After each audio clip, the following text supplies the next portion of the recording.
Before DoorDash, before Starbucks on every corner, there was the mall food court. The smell of pizza, pretzels, and sizzling burgers filled the air.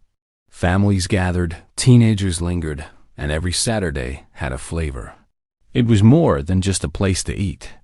It was the beating heart of the shopping mall, a crossroads where the day's adventures always seemed to pause for a tray of something familiar.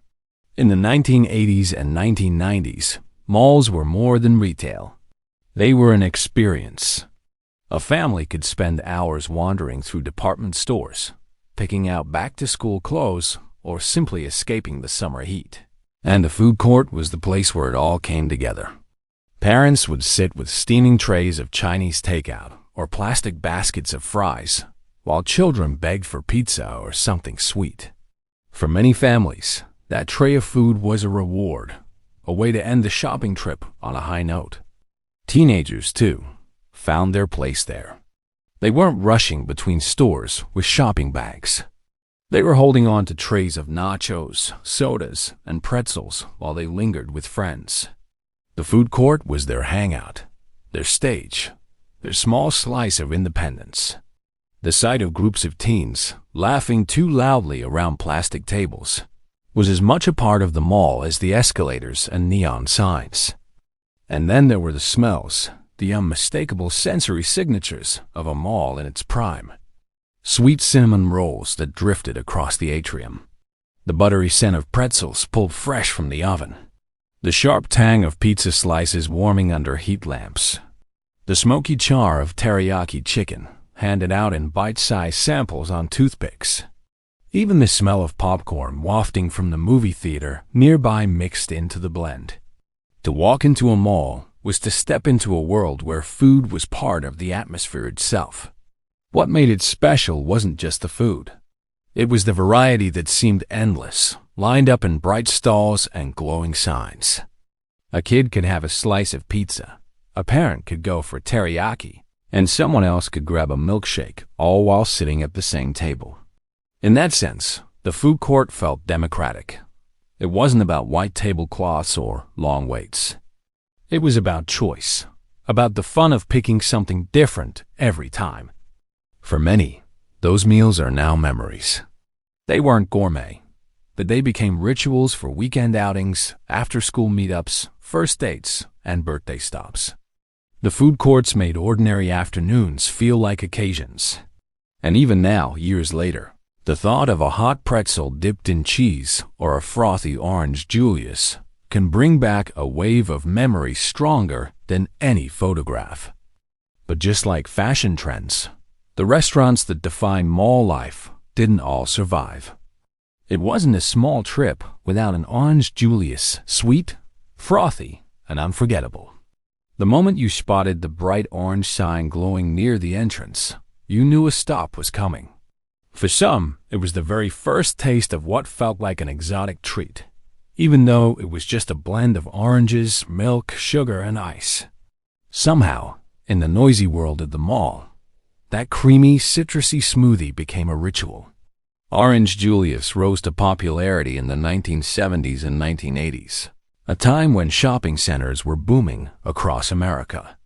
With its bold colors and cheerful counters, it promised something light and refreshing, a break from the heavy food court meals. The stands were often tucked near escalators or mall entrances, placed in just the right spot to catch shoppers as they walked in or made their way out. You didn't need a menu. You didn't even need to think. If you were thirsty, you ordered the drink everyone knew. The original recipe was simple, but it carried a magic all its own. Unlike a regular orange juice, it was smooth, almost creamy, with just the right touch of sweetness. For kids, it felt like a dessert disguised as a drink. For adults, it was a nostalgic throwback to soda fountains and milkshakes of decades past. Families would pass around one large cup, each person taking a sip as if it were part of the shared mall experience itself. The brand understood its moment. With counters painted in vivid orange and workers blending drinks in full view, the atmosphere was as much a part of the appeal as the taste. The sound of ice being crushed, the whir of the blender, The sight of the froth rising in the cup was all part of the show. Even if you didn't buy one, you'd pass by and smell the citrus in the air, a scent that promised a break from the bustle. For many shoppers, Orange Julius wasn't just a drink. It was a pause, a quick refreshment between browsing racks at Jack Penny and picking up sneakers at Foot Locker. It wasn't a sit-down meal or a treat you took home. It belonged to the mall, to that particular moment when your feet were tired and your hands were full of bags. It was comfort in a cup, sweetened with memory. But like so many mall icons, its time eventually faded. Smoothie culture exploded in the 1990s and 2000s, with juice bars offering protein-packed, health-focused alternatives. Trendier chains with sleek menus left Orange Julius looking simple, almost outdated. Some locations merged into Dairy Queens, while others quietly vanished. For those who grew up with it, the loss felt personal. It wasn't just the end of a drink, it was the end of a ritual that made malls feel alive. But for every sweet sip, there was also a slice of something cheesy. New York pizza, right in the middle of your local mall. Sbarro wasn't fancy, but it was iconic. The glowing red and green sign promised a slice that felt bigger than life, laid out under glass and waiting for someone to point and say, "That one." For countless shoppers, the sight of those oversized slices, held up by metal spatulas and warmed under heat lamps, was as much a part of mall culture as the skylights or the carousel rides. Sbarro's story began long before the food court. It was founded by an Italian-American family in Brooklyn, the kind of humble restaurant built on recipes carried across an ocean. By the time malls exploded in the 1980s, Sbarro had already found its calling. It brought the idea of quick, affordable New York-style pizza to suburban families who might never set foot in Brooklyn. In the middle of Middle America, suddenly you could grab a giant foldable slice and imagine, for just a moment, that you were in the city that never sleeps. The food court became Sbarro's kingdom. Bright counters stretched with trays of pepperoni, sausage, and cheese pizzas, alongside stuffed strombolis and garlic knots. You didn't have to wait long. Point, pay, and in seconds a paper plate with a slice larger than your face was handed over. It wasn't artisanal, but it was dependable. Kids loved it because it was filling and familiar. Parents loved it because it was cheap and easy. And teenagers in the middle of a Saturday mall trip could split a pie and feel like they owned the table. Pop culture sealed its place in memory. From television shows like The Office to countless movie scenes, Sbarro became shorthand for mall life. It was a joke, sometimes, but also a comfort. The kind of food that everyone recognized, whether they loved it or rolled their eyes. The giant slices were a cultural marker, a reminder that the food court wasn't just about eating. It was about participating in a shared American ritual. But nothing lasts forever. By the late 2000s, the restaurant landscape had shifted. Fast casual chains like Chipotle and Panera began to dominate, offering fresher ingredients, modern dining spaces, and the promise of healthier choices. Against sleek menus filled with customizable burritos and grain bowls, Sbarro's heat lamp slices looked tired. The chain filed for bankruptcy more than once, and while a few locations survive, the presence it once had in malls across the country has faded. For those who remember it, though, the memory still lingers. Greasy paper plates, cheese that stretched as you took a bite, and the satisfaction of a slice that required two hands. Sbarro may no longer rule the court, but it remains one of the clearest symbols of the mall era. And if pizza didn't call your name, the smell of cinnamon usually did. You could smell it from 2 escalators, away warm cinnamon rolls dripping in icing. That was the genius of Cinnabon. Long before you saw the counter, before you even spotted the trays of dough cooling behind glass, the sweet aroma wrapped itself around you. It wasn't an accident. It was strategy, baked right into the brand. Founded in 1985, Cinnabon expanded quickly through malls across America, turning what was once just another stop in the food court into a full sensory experience. Families couldn't resist it. Parents might promise a quick shopping trip, but the moment the cinnamon scent drifted through the air, kids pulled them toward the glowing counter. Teenagers, too, made it part of their hangouts. Sharing a giant roll, sticky fingers and all, became a small but memorable luxury. The portions were comically oversized, drenched in icing that pooled on the paper plate, and that was exactly the appeal. It wasn't healthy food, and no one wanted it to be. It was indulgence in its purest, sweetest form. Cinnabon wasn't just selling a product. It was selling an atmosphere. The counters were always bright, the ovens visible, the trays stacked high with rolls waiting to be slathered with frosting. Workers often drizzled the icing right in front of you, making each order feel fresh and personal. The smell of warm cinnamon, sugar, and butter became the mall's unofficial soundtrack, a scent so recognizable that even people who didn't stop for a roll remembered it. The brand understood mall culture perfectly. People didn't go to Cinnabon because they needed to. They went because it was a treat, a pause in the middle of the shopping trip, a way to reward themselves. It symbolized the culture of indulgence that defined so many small experiences. In a space filled with choices of burgers, pizza, pretzels, Cinnabon stood apart as the dessert that made the entire trip feel special. For many, walking out of the mall with a sticky box in hand was as much a part of the outing as buying new shoes or browsing the record store. Even as malls began to fade, Cinnabon found ways to adapt. While many food court neighbors disappeared, the brand spread into airports, rest stops, and even standalone shops. The smell that once defined a Saturday at the mall now greets travelers rushing to flights or commuters stopping for coffee. It proved more flexible than most of its mall-era peers, surviving by carrying its atmosphere beyond the shopping center walls. Still, for those who grew up in the heyday of the American mall, nothing quite compares to that first whiff of cinnamon drifting down from the upper level. It was a scent that made shopping trips sweeter, a guilty pleasure that people embraced without hesitation. The rolls may live on in new places, but in memory, they will always belong to the mall. But not every small treat could adapt. Some were left behind completely. On a stick, hot, golden, and messy corn dogs were once a small staple. Few images are as iconic as the striped uniforms of hot dog on a stick, with workers pressing lemons by hand in tall glass cylinders while frying up skewered hot dogs in bubbling oil. It was theater as much as food, and it gave the food court an energy that other stalls couldn't match. For kids, it was a guaranteed stop. For teenagers, it was fuel before heading to the arcade. And for parents, it was a quick, inexpensive way to keep everyone happy. The combination was simple but irresistible. A hot corn dog paired with a cup of fresh squeezed lemonade.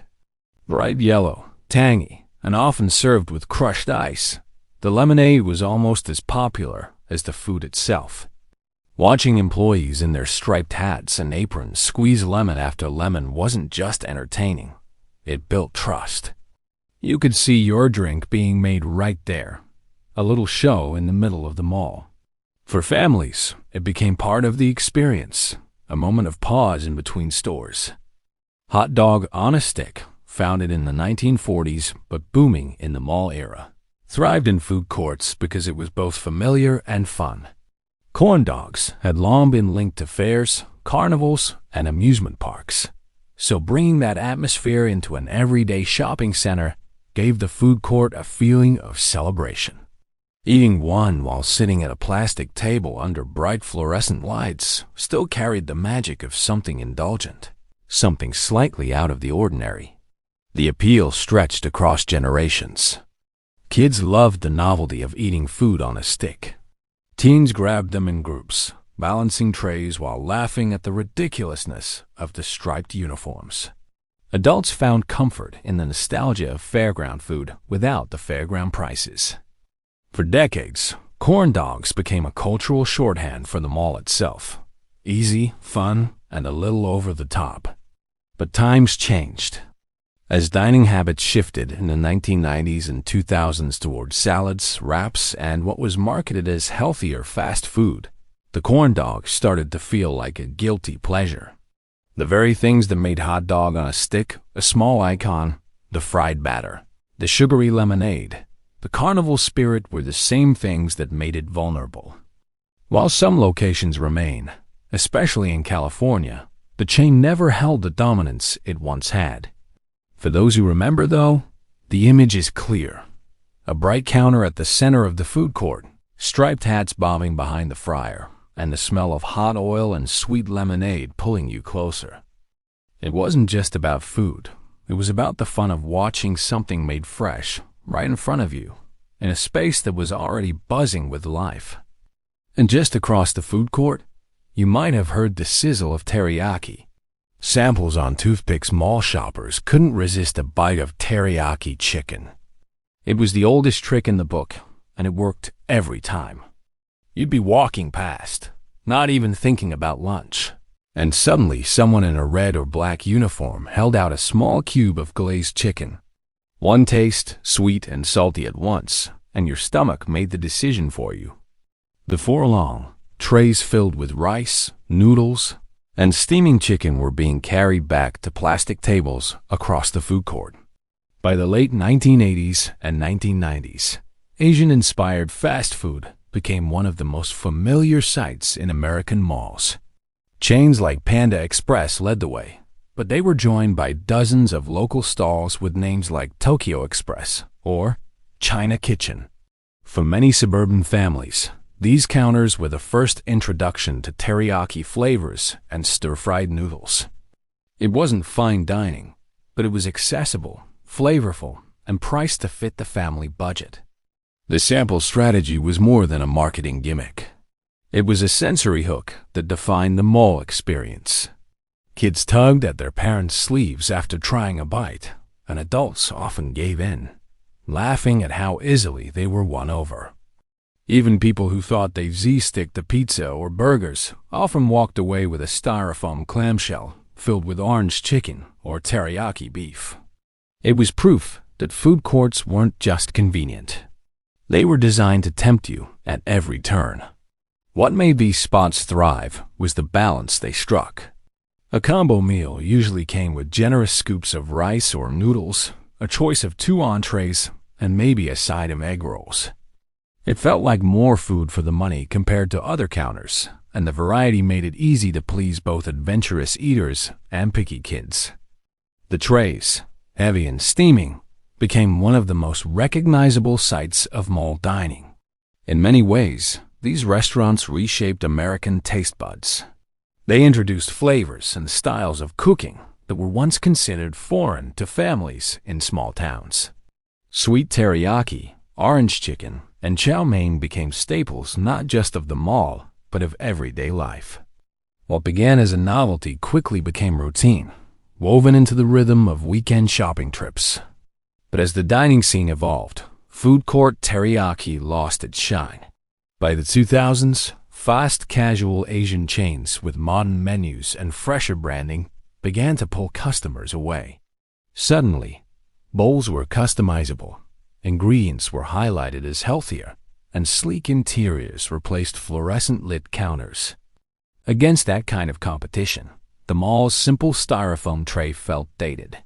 Still, for anyone who remembers, the image of a worker leaning over the counter with a toothpick of chicken captures a whole era.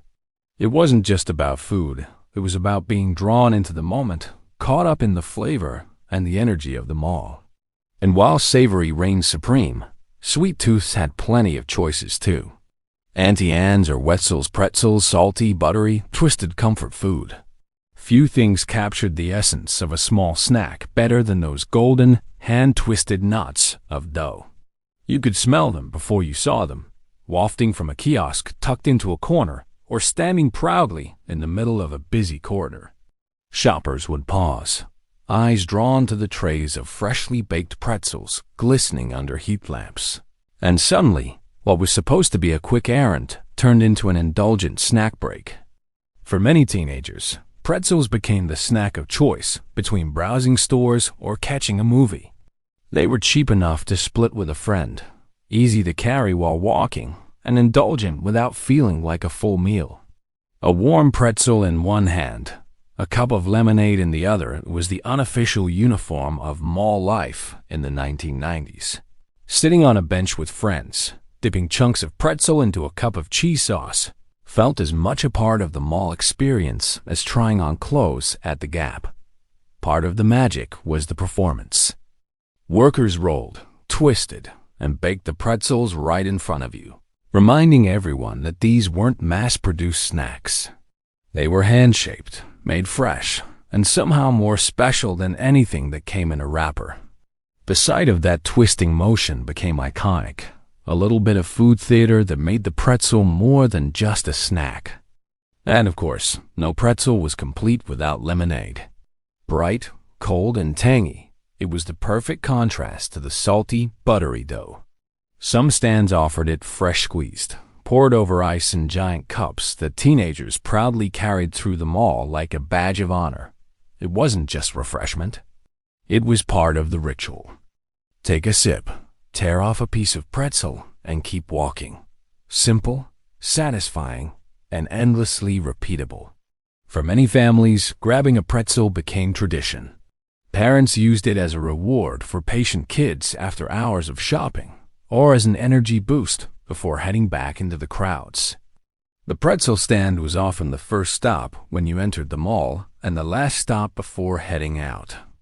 In its own way, it defined mall snacking as casual, portable, and always just indulgent enough to feel like a treat.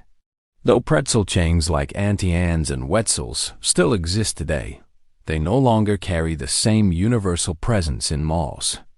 Some locations thrive in airports or standalone shops, but their role as the mall's essential snack has faded. The ritual isn't gone, but it's no longer guaranteed, and that absence has left a quiet gap in the soundtrack of mall culture. Even so, for anyone who grew up with buttery fingers and an empty lemonade cup in hand, the memory lingers. It was more than a snack. It was a small comfort, a pause in the middle of a busy day, and a reminder of the little joys that made mall life complete.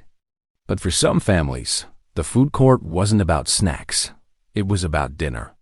Before casual dining chains were everywhere, the mall itself had sit-down restaurants. These weren't quick stops for a slice of pizza or a pretzel on the go. They were full experiences. The kind of places where families gathered after a long day of shopping, or where couples sat down for a proper date night without ever leaving the mall. For many, these restaurants were as much a reason to visit the mall as the stores themselves. Chains like Chikai's, Houlihan's, Bennigan's, and Ruby Tuesday built their reputation not just on food, but on atmosphere. The dim lighting, the leather booths, the polished wood tables, these touches created a feeling of comfort and occasion. A birthday at the mall might begin with a trip to the arcade or the record store, but it often ended in a booth with friends and family singing over cake or ice cream sundaes. These sit-down spots were where milestones were celebrated and where shopping trips transformed into full-day outings. They gave malls a sense of destination. Anchored by department stores at one end and full-service dining at the other, the mall offered everything under one roof. You could shop for school clothes, buy gifts, see a movie, and finish it all with a dinner of burgers, fajitas, or pasta, all without stepping outside. For many suburban families, this was a symbol of convenience and a touch of luxury. The mall wasn't just a marketplace. It was a world unto itself. The menus were broad enough to satisfy everyone, which made them ideal for groups. Parents ordered salads or steaks, kids had burgers or chicken fingers, and everyone shared appetizers in the middle of the table. The food might not have been gourmet, but it was reliable, familiar, and tied to moments that mattered. A booth at Ruby Tuesday could become the backdrop for laughter, family stories, or even the occasional argument, but always with the hum of the mall just beyond the walls. As the 1990s turned into the 2000s, though, these restaurants began to fade from the mall landscape. Casual dining chains spread into standalone locations with easier packing and bigger spaces. The idea of driving to the mall just for dinner seemed less appealing when you could find a Chili's or Applebee's right down the street. Slowly, the sit-down restaurants inside malls closed, leaving behind empty spaces that were hard to fill. What disappeared wasn't only the restaurants themselves, but the rhythm they created. A mall trip that once unfolded into a full-day event began to shrink. Shopping became a quicker, more focused errand, no longer framed by a family dinner. The ritual of walking out of a glowing department store and into a cozy booth with tired feet and shopping bags at your side, that too began to vanish. And when malls lost their full-service dining, they also lost something deeper. The restaurants may be gone, but the flavors remain, tucked into memory like the smell of popcorn and new shoes. Long after the neon signs dimmed and the counters closed, the taste of those mall staples lingers in the mind. A frothy Orange Julius, a slice of Sbarro pizza, the sticky sweetness of Cinnabon icing, these weren't just snacks. They were part of the rhythm of growing up, woven into Saturdays spent with family and friends. Food has a way of anchoring us to moments. A simple pretzel becomes a reminder of teenage laughter in the food court, while a corn dog calls back the bright uniforms and striped hats that once felt larger than life. These flavors were more than calories. They were bookmarks in the story of childhood and adolescence. They remind us of what it felt like to have nowhere else to be, to linger in a booth or on a bench, sharing something warm and familiar with people we cared about. For many, mall food became the backdrop for milestones. A first date over a shared lemonade, a birthday dinner in a leather booth under dim lights, a family outing that always ended with sticky fingers and tired smiles. These weren't fancy meals, but they held meaning because they were shared, because they belonged to a ritual that connected people. In a world that often moved too quickly, the mall food court slowed time down, offering a place where life felt contained and whole. What we remember now isn't just the taste, it's the togetherness. The mall food court was one of the last indoor spaces where generations crossed paths without agenda. Teenagers laughed with friends, parents rested their feet, grandparents watched the buzz of a culture in motion. Those restaurants gave texture to community life, turning shopping centers into gathering places that felt alive. And though many of the brands have vanished, the memories remain intact. The food we miss is really the time we miss the years of innocence, discovery, and connection that seem further away with every passing decade. Mall restaurants may have been humble, but they mattered because they were ours, stitched into the fabric of who we were. The flavors of memory can't be erased. They live in the stories we tell, in the nostalgia that resurfaces when someone mentions a long-lost chain, or when the smell of cinnamon rolls drifts through an airport terminal. To remember these foods is to remember ourselves and the joy of being part of something bigger than a meal.